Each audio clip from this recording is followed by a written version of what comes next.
All right, there are reports of a crisis at sea in the Middle East. American sailors with the USS Abraham Lincoln aren't just facing missile and drone threats from Iran.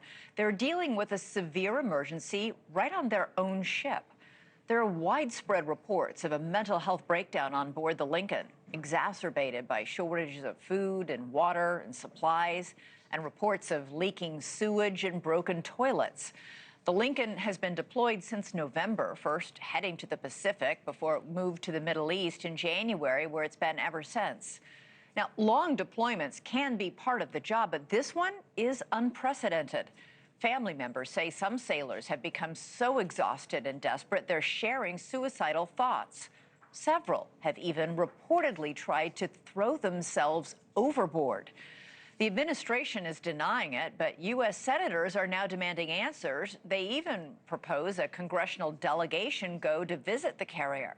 In a letter from Democratic Senator Blumenthal to Pentagon Secretary Hegseth, the Armed Services Committee member wrote in part, quote, "The Lincoln has been deployed more than 250 days as of this writing, despite initially being scheduled for a 7-month deployment.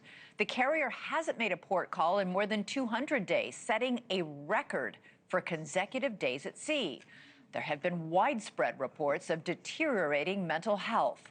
He goes on to say he is concerned about fleet readiness during a time of conflict.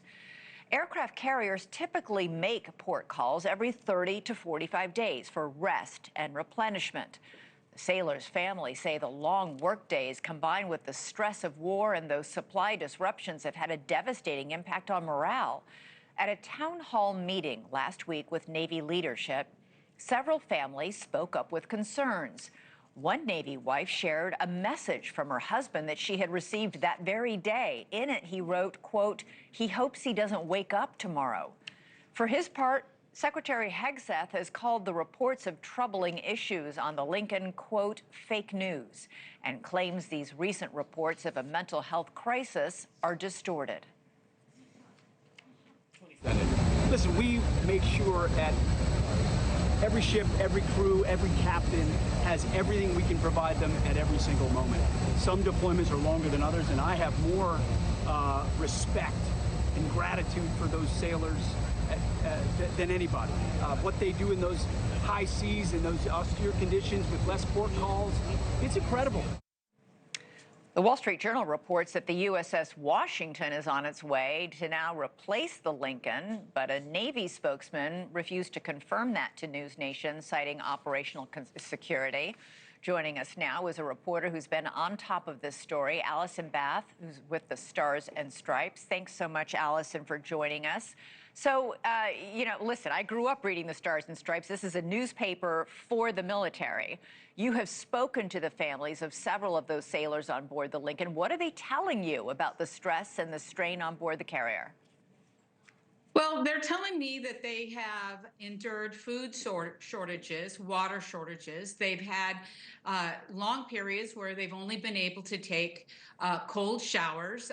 They had a stretch where they weren't able to wash clothes, those type of things. And they had disruptions with their mail service. And those things, the mail service is extremely important. It's what connects sailors to their families, to the outside world. It's what brings in their favorite snacks, their toiletries and other personal care items. Those things are very important. And they're also telling me that they have not had very much time away from the ship, that they had a port call in December, during which probably more than half of the ship wasn't able to get off. It was a very short call. They had another call in Oman at the beginning of July, also a very short call. And that one was only allowed them to get just off the ship in a secure area. So they're ready to come home. Yeah, and keep in mind, they're not just sailing on a ship, as we're watching in this video here. And I've been on an aircraft carrier. I spent several nights on an aircraft carrier in the Middle East myself. It is loud. There's, it's difficult to sleep. It is tight quarters. It is a stressful environment for anyone to be in, much less for a record-breaking amount of time at this point. But what are the family members specifically telling you about the mental health issues that these sailors are suffering?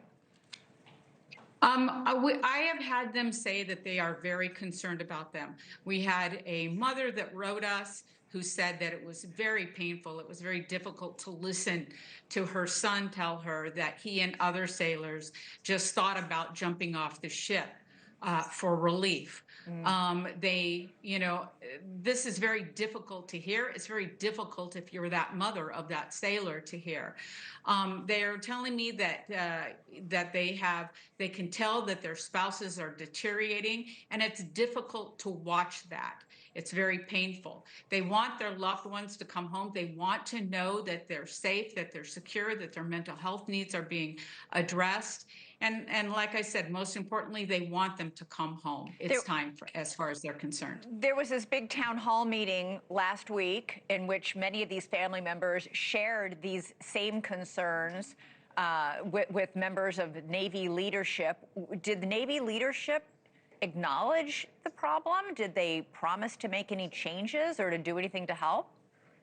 What the spouses who attended the meeting told me is that they did not directly address these concerns, but they did say that there was mental health professionals on the ship, as well as chaplains, as well as doctors, and that they were working to get more of those type of resources to the ship.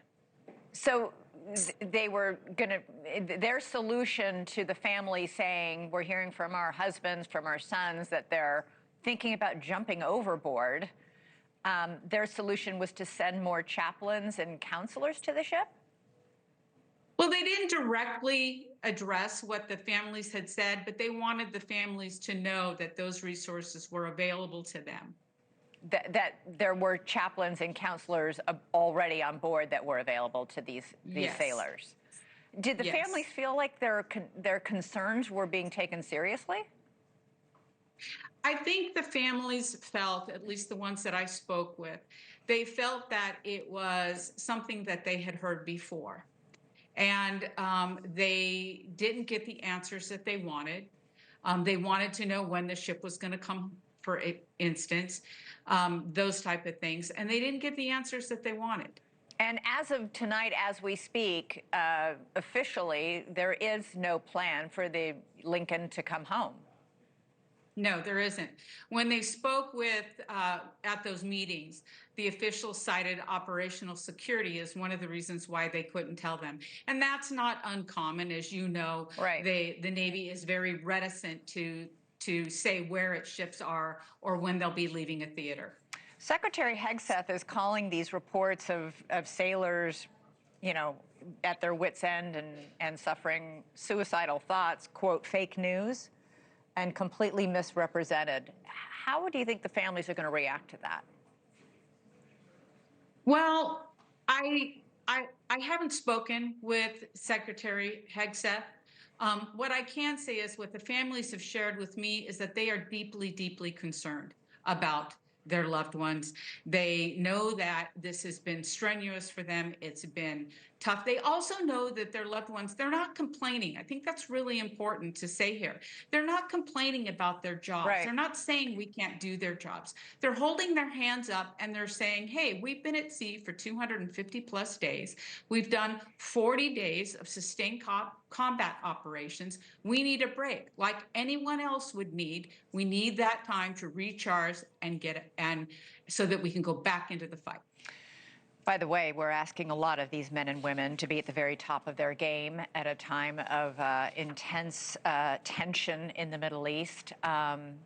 Alison Bath, thank you for all the work you do reporting on these soldiers and sailors who represent us and serve this country so bravely, and their families. Thank you. Thank you. Thank you for watching. Subscribe below and download our NewsNation app right now on your phone, and you will get fact-based, unbiased news for all Americans.